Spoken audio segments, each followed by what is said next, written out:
مولاي صل وسلم دائما أبدا على حبيبك خير الخلق كلهم.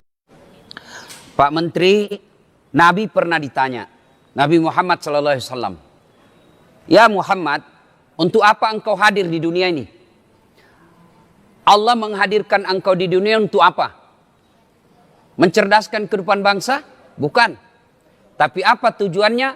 Liutammimal makarimal akhlak. Memperbaiki akhlak manusia. Nah, oleh karena itu tepat sekali ketika kita berbicara soal akhlak di kementerian ini. Sebab kenapa? Inilah kementerian yang sangat memudahkan pegawainya masuk surga. Benar. Karena kata Nabi, fakir miskin dengan aku itu, fakir miskin dengan saya itu seperti dua jari ini. Tidak bisa dipisahkan, dekat sekali. Fakir miskin dengan aku, dekat sekali. Maka orang yang menangani fakir miskin itu pasti dekat dengan Nabi. Tapi ingat, dekat juga dengan neraka. Oleh karena itu, maka diperlukan akhlak. Salah satu akhlak itu bersyukur atas segala nikmat yang Allah berikan. Nah, hari ini ya, mic-nya kurang bagus. Ya, alhamdulillah. Ya. Nah, Ibu Bapak, saudara-saudara sekalian, salah satu akhlak baik itu bersyukur. Bahasa Indonesianya berterima kasih. Segala sesuatu pemberian Allah, yang mana pemberian itu memang kita inginkan, itu disebut nikmat. Saya ulangi, segala pemberian Allah, di mana memang pemberian itu kita mau, disebut nikmat. Pak Menteri mimpin kementerian ini mau selamat, dan anggarannya betul-betul tepat sasaran, itu nikmat. 1 tahun kepemimpinan Pak Menteri.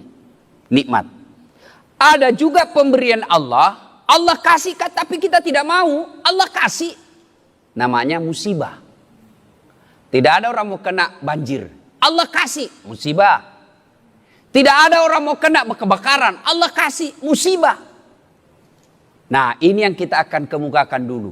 Nikmat dengan musibah. Satu nikmat. Kementerian kita ini, terutama pegawainya, ASN-nya, mesti bersyukur. Keterlaluan pegawai negeri Kementerian Sosial kalau tidak bersyukur. Umumnya pegawai negeri. Kenapa Ustadz? Coba lihat dampak COVID. Pegawai negeri tidak dikurangi gajinya. Tunjangan tidak dikurangi. Bahkan jam kerjanya yang dikurangi. Coba lihat pegawai perusahaan yang lain. Hah? Mereka dikurangi gajinya. Ditambah jam kerjanya. Salah satu penerbangan, saya ini tiap hari naik pesawat. Ustadz, PHK, dirumahkan. Saya bilang, kau masih bersyukur, masih dirumahkan, daripada dikuburkan. Ya, tapi kasihan, jam kerjanya ditambah, gajinya dikurangi. Kalau kita pegawai negeri, mana ada dikurangi gara-gara COVID? Jam kerja kita yang dikurangi. Maka keterlaluan kalau tidak bersyukur. Coba, transportasi sudah tidak keluar, pembeli bensin sudah tidak keluar, tidak kena macet, kerja di rumah, apa gaji dikurangi? Tidak. Maka bersyukur. Gimana cara bersyukurnya? Kalau kita orang Islam, yang pertama bersyukurnya dengan mengucapkan hamdalah, alhamdulillahi rabbil alamin. Yang kedua, cara bersyukurnya tidak cukup dengan kalimat hamdalah. Perbaiki kerjamu, bos. Sudah, Pak Menteri kita ini, alhamdulillah. Saya dengar-dengar cerita kuat bekerja. Masih muda. Dan kuat bekerja. Alhamdulillah. Soal proyek, beliau tidak urusin. Yang penting kerja yang baik. Nah, cara bersyukurnya kerja yang baik. Alhamdulillah, kesyukuran kita lagi, Bapak ini gampang masuk surga. Kok bisa gampang masuk surga? Bapak ngurusi fakir miskin. Tapi ingat, Pak Menteri, saya selalu bilang begini sama pejabat, sama Kapolri, sama Menteri, sama Gubernur. Keliru pejabat kalau tidak memudahkan jabatannya masuk surga. Kok bisa Ustaz? Contoh, anggaplah kami ini ulama masuk surga, ngantri Pak. Kenapa ngantri Ustaz? Berapa ulama di Indonesia? Kalaupun dipanggil kan ngantri. Ulama Timur Tengah, ulama Jawa Barat, ulama Sulawesi, ngantri Pak. Tapi Menteri Sosial cuma satu di Indonesia, Pak. Tidak perlu ngantri Bapak masuk surga.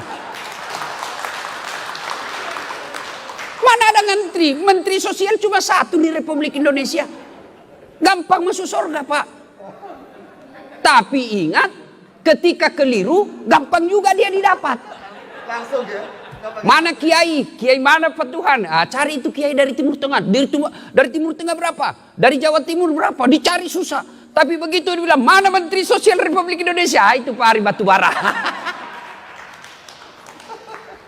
Tapi apakah Allah melarang kita jadi pejabat? Tidak. Pak Menteri, saya selalu bilang begini. Bapak pejabat lebih baik paksa anak buahnya masuk surga daripada mereka sukarela masuk neraka. Kalau Pak Menteri punya jabatan, punya kekuatan, Bapak bisa perintah satu kementerian. Kalau saya cuma katakan, ayo mari bersedekah, mari bantu fakir miskin. Pulang dari khotbah, dia berhenti. Dia lupa lagi itu ajaran agama. Tapi kalau Bapak langsung eksekusi, tolong situ. Ada panti asuhan, bantu di situ. Jadi Pak. Jadi, kenapa? Bapak punya kekuasaan. Tolong di situ. Perbaiki, renovasi itu rumah fakir miskin di situ. Bapak, jadi. Kalau saya, tolong bantu di situ. Selesaikan rumah. Ada bilang orang, siapa kau Ustaz? Maka keliru ketika ada orang tidak memudahkan jabatannya masuk surga. Pak Dirjen, misalnya muslim, sholat berjamaah. Assalamualaikum warahmatullahi. Assalamualaikum warahmatullahi. Ngomong, wah, mana itu Bapak ini? Tidak pernah saya dari masjid ini. Berapa tahun sudah kita di sini, tidak pernah saya dapat berjamaah. Aju ngomong, kau dicari sama Pak Dirjen. Besok Pak, jam 12 duhur, jam 11 sudah ada itu di sana di masjid. Itulah hebatnya orang punya kekuasaan. Dan Allah tidak melarang. Allah tidak melarang kita jadi pejabat.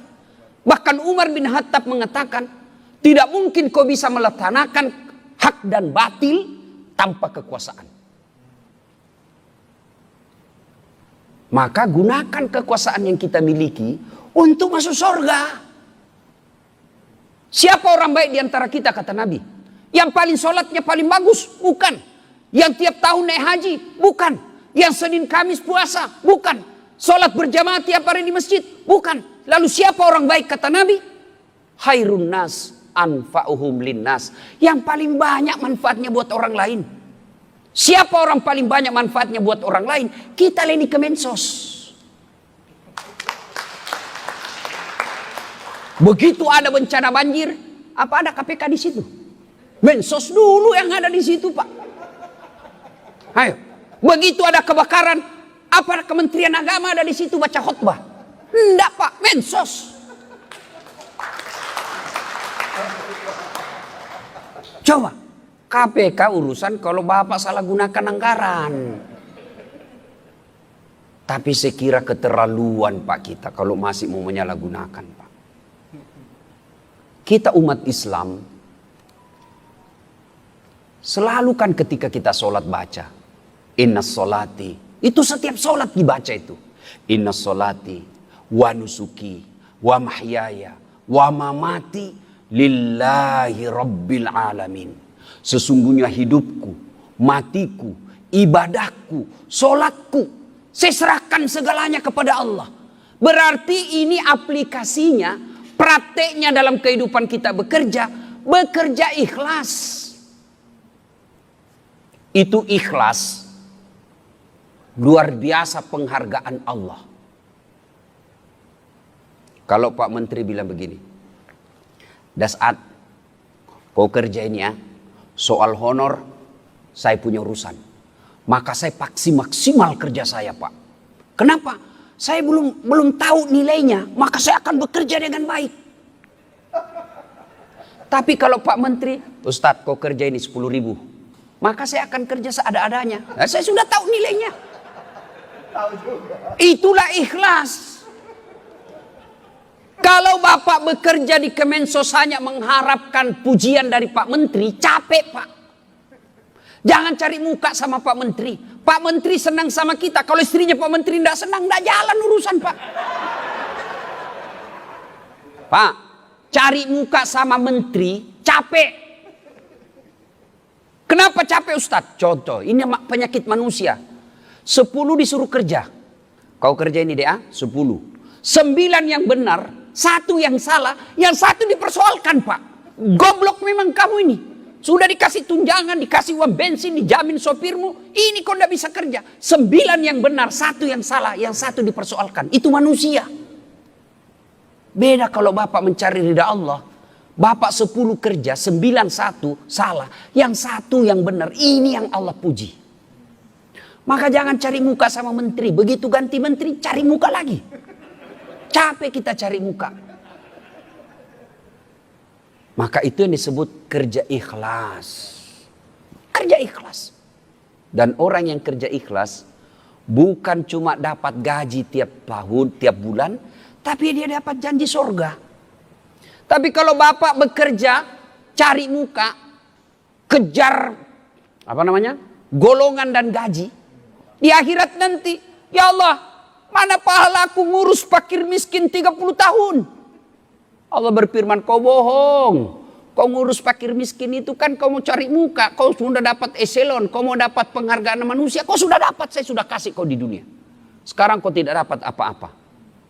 Maka orang Kementerian Sosial mestinya mengedepankan bekerja lillahi ta'ala. Dan orang yang bekerja lillahi ta'ala insya Allah aman dari KPK.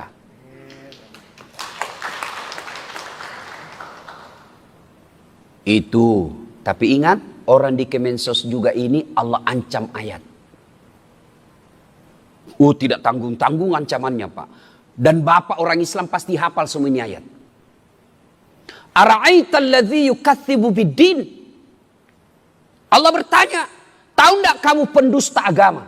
Apa artinya? Hajinya dusta, salatnya dusta, puasanya dusta, bahkan syahadatnya pun dusta kata Allah. Keislamannya Islam dusta. Siapa mereka? Mereka kata Al-Quran tadi, mereka yang menghardik anak yatim piatu dan membiarkan fakir miskin terlantar. Itu tanggung jawab Bapak semua. Hati-hati. Dan kalau ngambil haknya fakir miskin, susah tobatnya Pak. Susah tobatnya. Kalau saya dosa sama Pak Menteri, gampang saya Pak. Apalagi kalau dosa kepada Allah, gampang sekali tobatnya. Kenapa? Dosa kepada Allah gampang tobatnya. 1, nyesal. 2, akui. Jangan lagi, ini. Tidak, akui kau salah. Yang ketiga, jangan ulang. Yang keempat, ganti kebaikan. Kata Allah, semua dosamu saya ampuni. Kecuali kau mengaku Tuhan, saya tidak ampuni kau. Tapi dosa kepada sesama manusia, syaratnya menjadi setelah 4 tambah lagi. Menyesal, mengakui, tidak mengulang, ganti kebaikan. Yang kelima, minta maaf sama yang bersangkutan. Dan yang keenam, kalau berkaitan barang, kembalikan barang negara yang pernah kau ambil.